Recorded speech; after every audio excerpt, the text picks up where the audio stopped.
تو سفر کے دوران چلتی ٹرین میں نماز پڑھنا کیسا ہے؟ سفر کے دوران چلتی ٹرین میں نماز پڑھنا کیسا ہے؟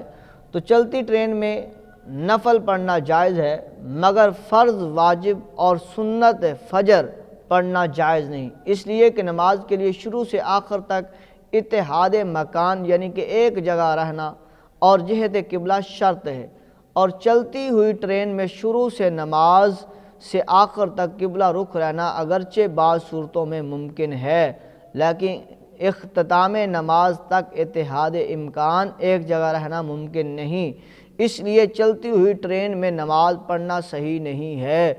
اگر نماز کے اوقات میں نماز پڑھنے کی مقدار ٹرین کا ٹھہرنا ممکن نہ ہو تو اس صورت میں چلتی ٹرین میں نماز پڑھ لی جائے اور بعد میں اس نماز کا اعادہ کر لیا جائے، یعنی کہ یہ نماز دوبارہ پڑھنی پڑے گی۔ تو لہٰذا چلتی ٹرین میں نماز نفل پڑھ سکتے ہیں، واجب فرض نہیں ادا کر سکتے۔